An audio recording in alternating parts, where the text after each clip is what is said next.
11 जानेवारी आपल्यासाठी रोज येणाऱ्या दिवसासारखाच हा दिवस, पण मोनिका मोरे आणि तिच्या कुटुंबियांसाठी मात्र हा दिवस कायम लक्षात राहणारा। वर्षापूर्वीची ती घटना आपल्याला बरंच काही शिकवून गेली।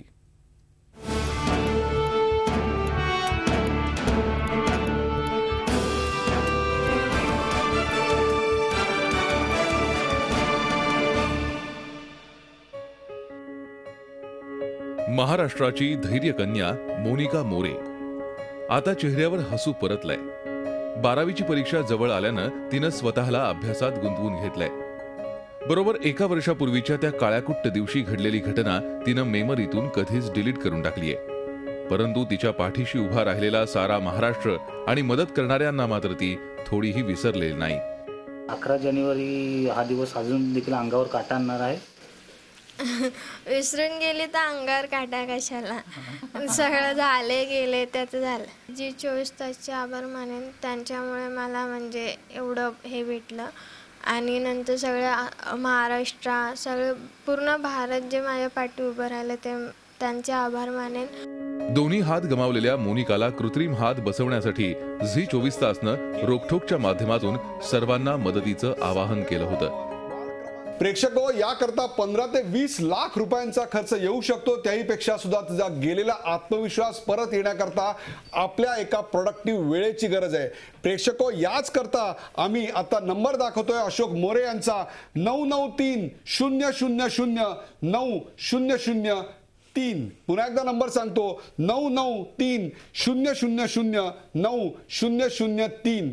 प्रेक्षको, केईएम हॉस्पिटलच्या नव्या बिल्डिंगमध्ये 6व्या माळ्यावर वार्ड क्रमांक 26च्या बाहेर मोरे दाम्पत्य आपल्या मुलीच्या सेवा शुश्रूषेमध्ये दिवस रात्र असतं। त्यांना धीर द्यायला आणि त्याहीपेक्षा त्यांना आर्थिक मदत द्यायला कृपया पुढे या। या आवाहनानंतर राज्यभरातून तसंच देश विदेशातूनही अनेकांनी मोनिकासाठी आर्थिक मदतीचा हात पुढे केला। केईएम हॉस्पिटल तर तिच्या पाठीशी होतच। इथल्या डॉक्टरांच्या प्रयत्नांनंतर आणि जनतेच्या आर्थिक मदतीमुळे मोनिकाला कृत्रिम हात बसवण्यात आले। या बसवलेल्या कृत्रिम हातांनी तिनं पहिला शब्द लिहिला तो झी 24 तास। तसंच 6 महिन्यांनंतर केईएम मधून डिस्चार्ज मिळाल्यानंतर घरी जाण्यापूर्वी ती झी 24 तासच्या ऑफिसमध्ये आली, कारण तिला झी 24 तासच्या माध्यमातून मदत करणाऱ्यांचे आभार मानायचे होते। यावेळी मुख्य संपादक डॉक्टर उदय निरगुडकर यांनी गिफ्ट दिलेल्या ड्रेसनं मोनिका भारावून गेली। कॉलेजमधील तिचा पहिला दिवसही असाच संस्मरणीय ठरला। प्राध्यापकांसह सर्व विद्यार्थ्यांनी तिचं जोरदार स्वागत केलं। सगळीकडून प्रेम मिळतंय, कौतुक होतंय, पण यामुळे ती हुरळून गेली नाही, ध्येयापासून विचलित झाली नाही। 12वीच्या अभ्यासावर लक्ष केंद्रित केलं।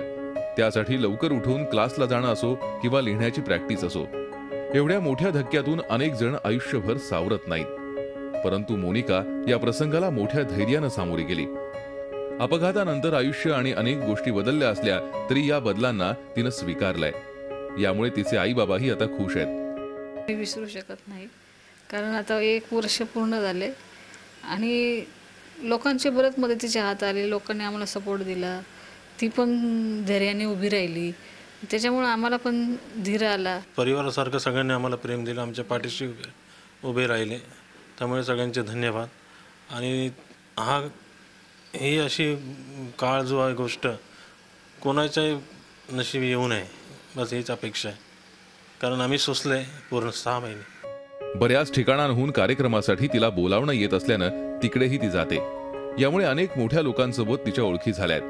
राज्यपालांनी मोनिकाची महाराष्ट्राची स्वच्छता दूत म्हणून निवड केली आहे, त्यामुळे ती आता स्वच्छतेसाठीच्या कार्यक्रमासाठी हजेरी लावू लागली आहे। तसंच रेल्वेनंही मोनिकाला DRUCC मेंबर म्हणून घेतलंय। सुरुवातीला बोलायलाही घाबरणारी मोनिका आता अधिक धीटपणे बोलू लागली आहे। अपघातानंतर तिचा आत्मविश्वास उलट वाढलाय। मोनिकाच्या निमित्तानं माध्यमातून मुंबईतल्या वाढत्या लोकल अपघाताच्या चर्चा घडू लागल्या। यामुळे ट्रेन आणि प्लॅटफॉर्म मधील अंतर कमी करण्यासाठी प्रयत्न सुरू झालेत। इतरही अनेक चांगल्या गोष्टी घडू लागल्या आहेत, तर अनेक जण जखमी होतात। त्यामुळे अशा अनेक मोनिका आहेत ज्यांच्यासाठी मदतीचा हात पुढे येणं गरजेचं आहे, परंतु अशा घटना घडूच नयेत यासाठी भारतीय रेल्वेनं प्रयत्न करणं अत्यावश्यक आहे। दोन्ही हात गमावले असले तरी मोनिकानं जिद्द मात्र गमावलेली नाही। मोठ्या धैर्यानं ती या संकटाला सामोरी तर गेली आहेच, शिवाय तिची ही कथा इतरांनाही प्रेरणा देणारी ठरते। व्हिडिओ जर्नलिस्ट संदेश बैकरसह Krishnat Patil, Zee media, Mumbai. Zee 24 तास रहा एक पाऊल पुढे.